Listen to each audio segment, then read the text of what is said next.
طيبين طبعًا كالعادة، بس نقول كل سنة وأنتم طيبين. طبعًا هنتكلم في موضوع ترند ظهر الفترة الأخيرة، كل معلم لو صلوا عليه أفضل الصلاة والسلام خلينا نخش في الموضوع. قبل ما أبدأ حابب أقول الفترة الأخيرة ظهر ترند أصغر عروسين في مصر، واللي كان بيتصدر هذا الترند المغني الشعبي عبده نجم.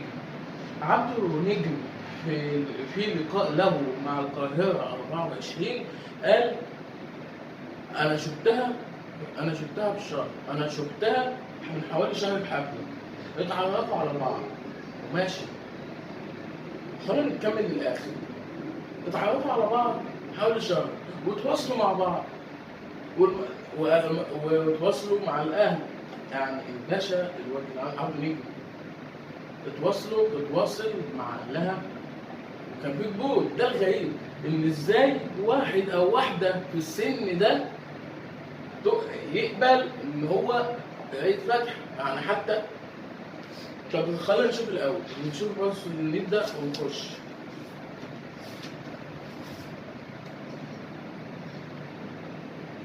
تعالوا نخش في الموضوع. كان عبده نجم مغني شعبي لقاء عن صورته المنتشرة في الفترة الأخيرة في خطوبته مع فتاة تدعى منى قدر. في هذا الواد ده في اللقاء طلع قال احنا متعودين حوالي على شهر، اتواصلوا وعرفوا واهلهم عرفوا مع بعض وكان في قبول. ده الغريب ان ازاي اتنين في السن ده وقايلين.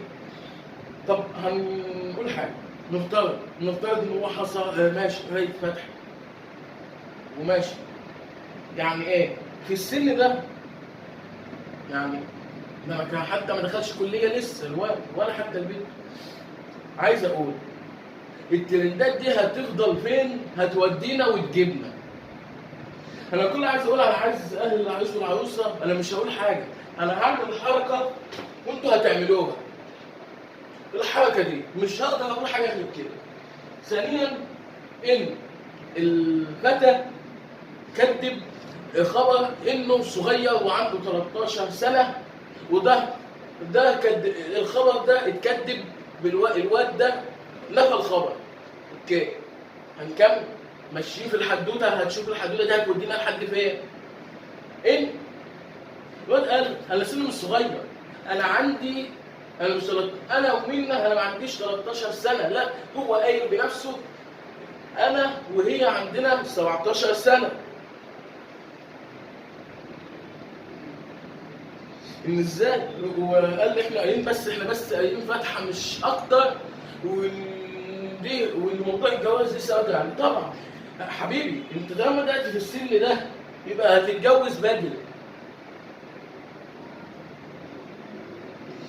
خلينا بس نقول ان عبده نجم ده مغني شعبي في الافراح الشعبيه، افراح ايه شعبيه، ومشهور، عنده ما يزيد 600,000 متابع على السوشيال ميديا، على التيك توك وفي الفيسبوك. فيديوهاته لقت وسعت، لقت تلقت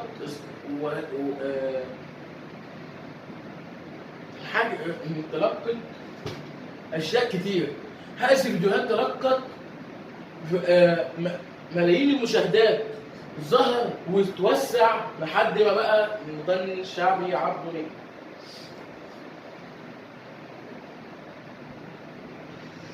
يا باشا، والعبده نجم مغني شعبي عنده فرقه شعبيه بيغني في الافراح الشعبيه. الفرقه دي مكونه من 25 فرد، عنده كتير متابعين زي ما احنا بنقول، والفيديوهات تلقت اعجابا واسعا من الجمهور زي ما احنا بنقول. ده الكلام المكتوب هنا.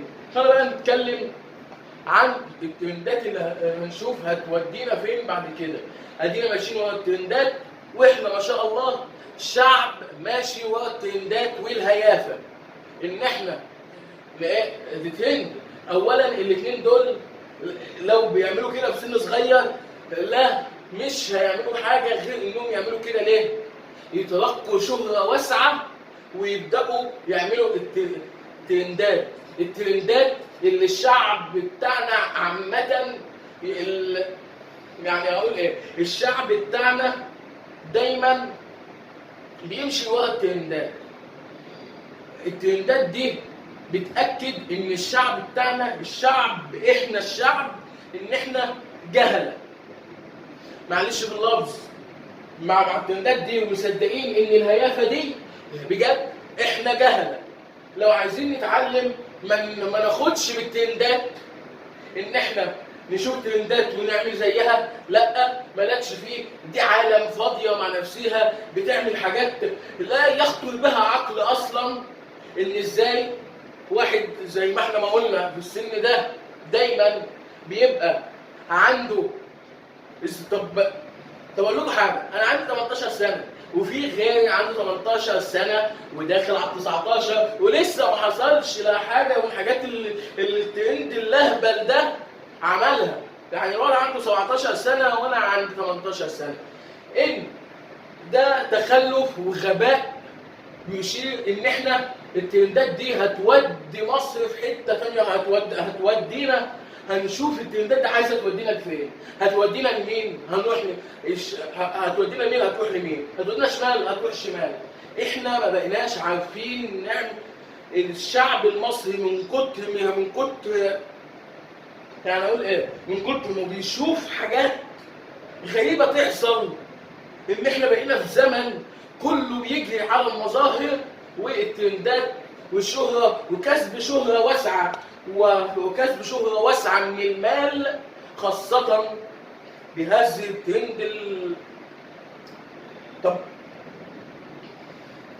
طب الاهلين العريس والعروسه، ازاي الاهلين اتقبلوا فكره عيل طفل صغير وعيله طفله صغيره عندهم؟ انا بتكلم في حاله ما حدش يقول انا بنتقد وما بهاجمش، انا بنتقد هذا التصرف عامه. ان في هذا السن ويحدث يا باشا اسمعني، احنا شعب دايما بيحب كده الهيافه، والشعب بيتصدر فيها. انا مش هقول حاجه اكتر من كده. احنا ما بندورش غير على اللي احنا غير على الفلوس والشهره والمنظره والمشخره والى ما لا نهايه. عندنا ان ازاي واحد زي ده يطلع في صوره، ازاي خطر فكره هبله وعبيطه في دماغ عيل صغير. وتقول يطلع عيل صغيره، ده يا باشا ما كملوش حتى ثانويه وتلاقوهم داخلين على كليه لسه. الكلام ده. طب سؤال، ماشي، لو انت عملت يا سيدي عم عبد النجم، انت عملت وخلاص، بتصرف ده بتصرف عليها ازاي؟ بتجيب لها ده ازاي؟ انت المفروض قبل ما تحب او تعمل علاقه مع حد لازم يكون في اساس، ان انت يكون عندك شغل تقدر تتربح منه جزء من المال يساعدك في تأسيس حياتك. ان يبقى عندك شغل تكسب تقدر تصرف عليه وعلى بيتك لما تعمل وتتجوز او تخطب و احنا الصورة هتشوفوها هتظهر لكم حالا. ده دليل على هيافتهم، على انهم هيبقوا تصدروا ترند، مفيش كلام. ازاي عيلين او ولد وبنت او شاب او راجل وفتاه في نفس السن يحصل ايه؟ مش قادر اتكلم. يعني اقول ايه؟ هنقول ربنا يهديكم ويصلح حالكم ويكبر عقلكم، ولا هنعمل ايه؟ احنا دلوقتي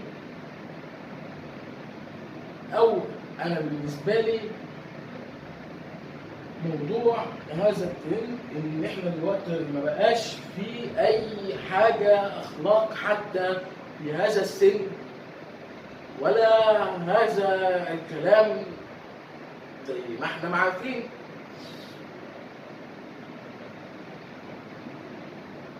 ازاي؟ يعني انا مثلا لو في هذا الوقت في هذا السن انا ما اقدرش اخطب او اعمل او اسوي من هذا الشيء او من هذا اللي احنا قلنا عليه الترند بتاع الاصغر عروسين، ان ما اقدرش اعمل كده غير لما يبقى عندي شغل ويبقى ليا مصدر داخل عشان اقدر افتح بيت. طبعا احنا هنا هنقول حاجه مهمه، هنقول وهقولها مره اخيره، الترندات دي هتودينا في الترندات دي مش محدش عارف هتودينا لفين بعد كده.